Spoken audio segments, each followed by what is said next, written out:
Dogzilla Chapters 5 and 6. Chapter 5 is called Uh-Oh. It was James's first day of Chicago school, the last week of school before summer vacation. James walked up to the school, glaring at the huge building in front of his eyes. Then, this kid named Dylan walked up beside him, wearing a skeleton sweatshirt, and started rambling about Halloween. James didn't mind, though, because at least he wasn't thinking about how big this school was any longer. After school, at the end of the day, James and Dylan walked out of school together. Dylan was still talking about Halloween, and then they glared up as if they saw an angel. Actually, it was the complete opposite. It was Dogzilla. They sprinted to James's house as if there was a rhino chasing them.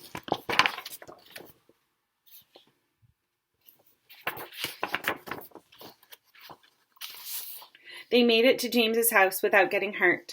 The TV turned on by itself and it started to make static for a few seconds. A random channel turned on and it said, "Warning, there's a poodle on the loose named Flufflegs. It is known to climb up tree stands and bite hunters. Also, there has been sightings of another wild dog on the loose. It is a gigantic chihuahua with foam dripping out of its mouth and it has red eyes. It is also wearing a weird unicorn horn for some reason. If you see the dog, go into the town school immediately." Remember Susie? Yeah? Well, we are going to zoom into what she's doing because she is the owner of Mr. Mudd, the gigantic dog outside. Susie was playing in her room upstairs. She hadn't even heard of the two radioactive dogs. All of a sudden, she heard a big bang. She looked out her window and saw her dog. She was so surprised, she fainted.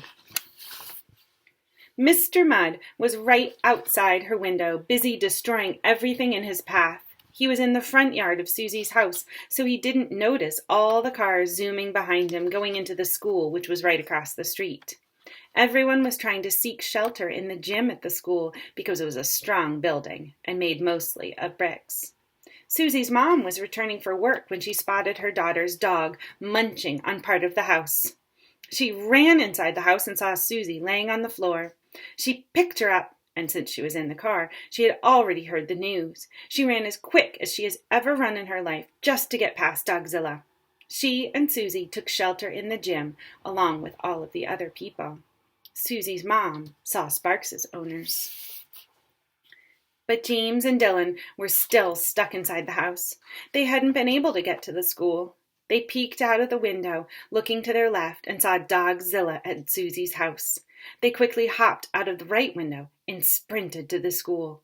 They made it, and they spotted their parents. Everyone was trying to figure out how the dog got so huge. In the corner, one person was hiding. He was wearing a radiation suit for some weird reason. But secretly, he knew how it all happened because he was the one who created the substance that Mr. Mudd drank.